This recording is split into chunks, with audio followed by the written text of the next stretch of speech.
E aí, nono ano, beleza? Vamos então dar início à nossa revisão, conforme a gente já conversa aí no grupo, tá? Bem, para quem estiver com o livro didático, eu vou estar acompanhando a revisão com vocês de acordo com o nosso livro didático. Tudo que eu falar para vocês estará aí entre as páginas 12 e vai até a página 23, beleza? Tá. Bem, pessoal, eu vou dividir então a aula aí em dois momentos, né? O primeiro momento a gente revendo a última aula que eu passei e depois aqui então iniciando o nosso novo tema que é a Guerra Fria, tá? Então, vamos lá. Na aula anterior que eu passei para vocês, eu recordo que eu passei as fases do capitalismo para vocês, tá? Então o capitalismo começou lá no período das grandes navegações, né? Com o capitalismo de mercantilismo, que a gente chamou. Depois veio a Revolução Industrial, e aí a gente teve o capitalismo industrial, certo? Depois nós vimos aí, então, para o capitalismo informacional, que é mais ou menos o período que nós estamos vivendo, a era das informações. Beleza? Tá? Bem, mas como que o nosso planeta chegou nesse momento, tá? O capitalismo ele proporcionou algumas situações na história da nossa humanidade que devem ser relembradas, tá? No segundo período do capitalismo, que foi o capitalismo industrial, tá? Algumas nações elas começaram a se fortalecer como economia, tá? E começaram a expandir seus mercados consumidores. E outras nações não conseguiram se fortalecer, não conseguiram expandir tão forte, tá? E aí isso vai culminar na Guerra Fria, tá? Como eu expliquei para vocês, como a gente chegou até a Guerra Fria, a gente tem que lembrar o mundo pré-Guerra Fria. Bem, nós estamos falando mais ou menos entre 1750 até 1945. Já em 1800, nós temos o surgimento aí de uma outra nação, que é a nação germânica, tá? Até então, a Alemanha, ela não era considerada uma nação, ela nem tinha um país até então, né? Eram pequenos territórios ali, né? Numa espécie de condado, vivendo mais ou menos como era o feudalismo ainda, tá? Bem, mas aí esse império ele começa a se organizar em formato de Estado-nação, começa a se industrializar, só que ele tem uma industrialização tardia e aí ele não tem mercado consumidor, diferente da Inglaterra, diferente dos Estados Unidos, diferente da França, diferente da Holanda, tá? E isso começa a criar uma certa rivalidade. Além da expansão territorial que a Alemanha está causando naquele momento, há também a corrida armamentista que já começou nesse período, tá? Todas as nações começam a se armar desde 1800. E lá em 1914 estoura a Primeira Guerra Mundial, tá? Bem, na Primeira Guerra Mundial nós temos aí algumas nações fortes, como Inglaterra, França, Estados Unidos, Alemanha, Japão, tá bom? Bem, o que acontece? E temos a Itália também que está iniciando, desculpa, tá? Bem, a Alemanha perde, tá? E o Japão está do lado dos Estados Unidos, está do lado da Inglaterra. E a Alemanha é forçada a pagar pagar algumas indenizações. Bem, lá em 1940 a Alemanha volta com tudo, tá? Com tudo mesmo, e destrói praticamente toda a Europa, arrasa a Europa. Ela invade a França, invade todos os países europeus, só não consegue invadir a Inglaterra, né? Por causa do isolamento ali é uma ilha, né? A Inglaterra, e ela não consegue então literalmente invadir, mas ela lança massivos ataques aéreos sobre Londres, né? Sobre grande parte da Inglaterra. E aí a Alemanha se volta para a Rússia, tenta invadir a Rússia, não consegue. Nesse meio tempo que ela se volta para a Rússia, a Inglaterra ela consegue, né, tem um respiro, né, dos ataques, consegue formar uma contraofensiva com o apoio de todas as outras nações, inclusive o Brasil ajuda nessa contraofensiva, né, atacando ali pela Itália. Bem, tem o apoio então dos Estados Unidos, que ajuda, não é decisivo, mas ajuda. E por fim a Alemanha é derrotada. Qual é o preço dessa derrota? A Alemanha toda devastada.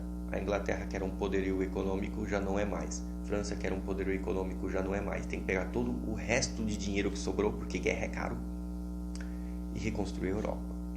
Do outro lado, quem saiu vitorioso? Os Estados Unidos e um cara que eu ainda não citei ainda até agora, ou já citei, melhor dizendo, a União das Repúblicas Soviéticas Socialistas, a Rússia, tá? Que pelo lado leste arrasou o Império Germânico. Bem, como essas duas nações saem vitoriosas e nenhuma outra nação até então economicamente está bem, esses dois países assumem o que nós chamamos de hegemonia pelo mundo. Só que elas assumem com duas características bem diferentes, tá? E agora já especificamente vamos começar a falar então da Guerra Fria. Os Estados Unidos lançam duas bombas atômicas em Hiroshima e Nagasaki, tá? E essas duas bombas atômicas mostram que os Estados Unidos têm um poderio bélico surpreendente. Já logo em seguida, a Rússia também desenvolve o seu armamento nuclear. Bem, isso começa a assustar um pouco. Por quê? A primeira coisa é que quando acaba a guerra é o que nós chamamos de partilha dos bens. Sim, os espólios, né? Quem joga joguinho de guerra, quem joga joguinho de luta sabe muito bem, né? Se você entra numa guerra e ganha, você vai expoliar os seus inimigos, os vencidos. E foi o que aconteceu com a Alemanha. A Alemanha é expoliada e uma das formas de expoliação é dividir a Alemanha ao meio.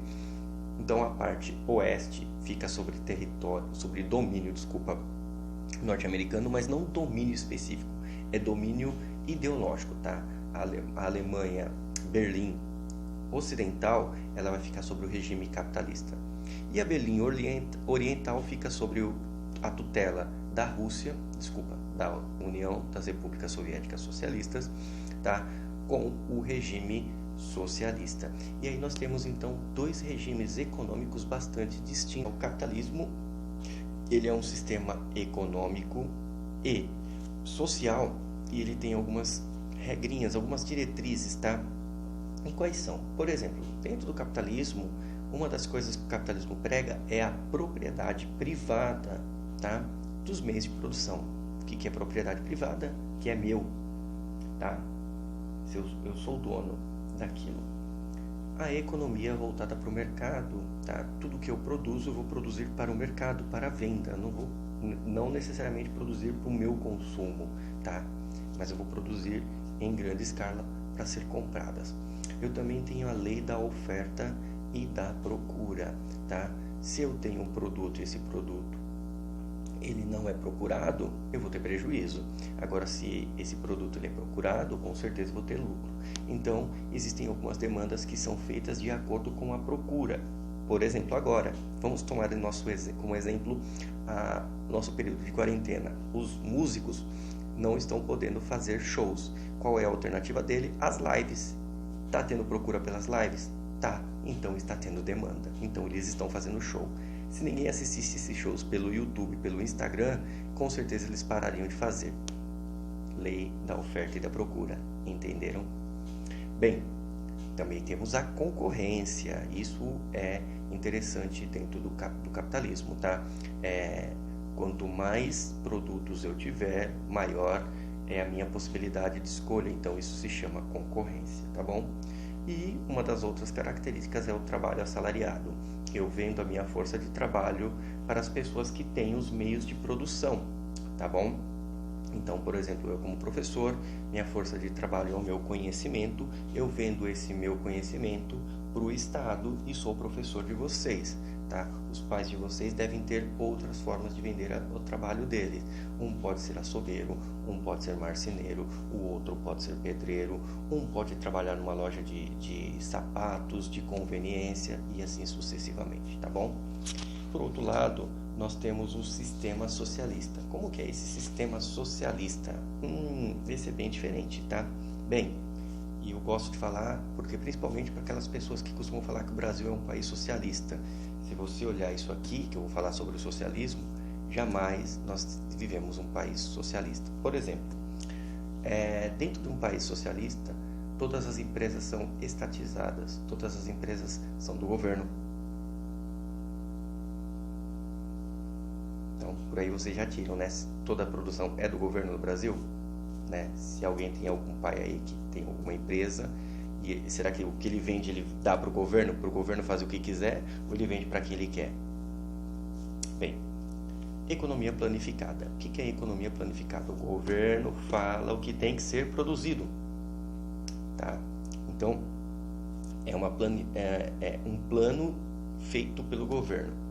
Então, se o governo chegar e falar assim, agora a gente vai parar tudo, vai plantar arroz, todo mundo vai plantar arroz.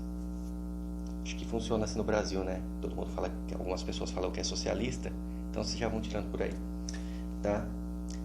E o pleno emprego, né? Como eu acabei de dizer, como essa economia ela é planificada, então você é forçado a trabalhar aonde o governo quer que você trabalhe. De certa forma, todo mundo tem emprego. Não sei se é verdade, então fica aí a minha dúvida, tá bom? Tá? E uma das características do socialismo, que é uma coisa que nós chamamos de utopia, é o fim das classes sociais. No socialismo, todo mundo teria as mesmas condições. Por isso que eu falo que de repente é utópico. Bem, mas vamos lá. Por que eu falei que é Guerra Fria? Tá? Bem, vamos lá. Estados Unidos com um sistema econômico de um lado, Rússia com um sistema econômico e político de outro. Tá? Estados Unidos tem bomba atômica, Rússia tem bomba atômica. Se esses dois países fossem tretar e usar essas bombas atômicas que eles têm, com certeza naquele momento seria o fim da civilização humana. Tá? Como eu expliquei para vocês em aula, os Estados Unidos lançou 2 bombinhas em Hiroshima e Nagasaki. Eu costumo dar o seguinte exemplo: se a gente fosse converter mais ou menos, tá? Não é exato, as bombas atômicas, o poder de destruição das bombas atômicas em capacidade de download, Hiroshima e Nagasaki seriam bombas de mega, tá? Megas de download. Bem, vem a Rússia e desenvolve, tá? Vamos supor que Hiroshima e Nagasaki são 10 megas. Lá vem a Rússia e desenvolve uma de 100 megas, tá? Aí os Estados Unidos criam uma de 1 giga, a Rússia vem e cria uma de 5 gigas. Aí vem os Estados Unidos e cria uma de 1 tera, aí vem a Rússia e cria uma de 2 tera. Por aí dá para vocês terem base de como que é, inclusive, né? Porque essas nações ainda têm essas bombas atômicas ativas, tá? Elas ainda estão aí. Bem, então vocês já viram aí essa tensão. Esses dois países estavam rivalizando não só essas bombas atômicas. Como eu disse, eles dividiram Berlim ao meio e um tinha o sistema econômico capitalista, o outro socialista. E esses dois países tentavam, de certa forma, expandir a sua influência para os demais países, tá? Então tinham países que já tinham fechado uma aliança com os Estados Unidos e outros que já tinham fechado uma aliança com a Rússia. Então já eram capitalistas ou socialistas. E tinham alguns que até então estavam, de certa forma, neutros. E nesses países neutros é que é onde estavam algumas tensões aí, tá bom? Além disso, também, além dessa corrida de desenvolvimento aí bélico, tá? Nós temos também o desenvolvimento tecnológico, tá? Muitas das tecnologias que nós temos hoje, o GPS, a rede de computadores, a internet, foi desenvolvida durante esse período da Guerra Fria, primeiramente para espionagem, tá? E por último, nós temos, além da corrida armamentista, além dessa corrida ideológica, nós temos também uma corrida espacial, tá? Tanto Estados Unidos quanto Rússia começam a lançar satélites, né? E a grande proeza dessas duas nações é tentar levar para fora da esfera terrestre um ser humano, tá? Então, a Rússia lançou um satélite, os Estados Unidos lançou também um satélite. Depois disso veio a Rússia e lançou para fora da órbita terrestre uma cachorra, né? A cadela Laika. Quem quiser pesquisar depois, tá? A cadela Laika. Tá aí disponível várias histórias dela, né? Vários documentários sobre a cadela laica. E depois vem a Rússia novamente e coloca fora da esfera terrestre, né, um astronauta, né, Yuri Gagarin, que inclusive tem uma frase que ele fala quando ele sai, né, fora da atmosfera terrestre. Ele fala: nossa, a Terra é azul. Até então a gente não tinha essa concepção de cor fora da Terra, né? E ele fala exatamente isso: nossa, a Terra é azul. E só depois então que os Estados Unidos, depois de muitos testes e fracassos, tá? Existem filmes que falam sobre a história norte-americana e o sonho americano, né, de atingir o espaço. Eles fazem uma coisa ainda maior, uma coisa ainda mais ousada que os russos. Eles não só tentam colocar uma pessoa fora da órbita terrestre, como levam essas pessoas para a Lua. Aí nós temos o primeiro astronauta a pisar na Lua, que é Neil Armstrong, morreu recentemente, inclusive, tá? Onde quando ele pisa na Lua, ele fala, né, também tem uma frase que é muito célebre, ele fala: é um pequeno passo para um homem, mas um gigantesco passo para a humanidade. E aí a gente tem o fim da corrida armamentista, então, espacial, com os Estados Unidos atingindo a Lua. Tá bom? Então nós temos aí essa divisão política e econômica e essa tensão entre esses dois países, e isso chegou a vias de fatos na Europa, tá? Metade da Europa estava sob influência capitalista e metade da Europa sob influência socialista. E o interessante é que tinha até um termo que era chamado de cortina de ferro, porque o lado socialista não divulgava muitas informações e o lado capitalista também não divulgava muitas informações. Então, essa questão de espionagem era bastante utilizada naquele momento, tá? Daí que vem os filmes de James Bond, vem a questão, tem um filme que conta exatamente essa rivalidade do Rock Balboa, acho que é o Rock 5, se não me engano, né? Conta essa história da Guerra Fria, tá bom? Bem, então é isso. E por fim, como que acaba a Guerra Fria, tá? A Guerra Fria acaba com o declínio da União das Repúblicas Soviéticas Socialistas, tá? Essa economia planificada não deu muito certo, tá? Começou a faltar itens, a população começou a faltar fome e começou a faltar dinheiro, tá? Para esses investimentos que a Rússia estava fazendo, desenvolvimento de armas, pesquisas espaciais, tá?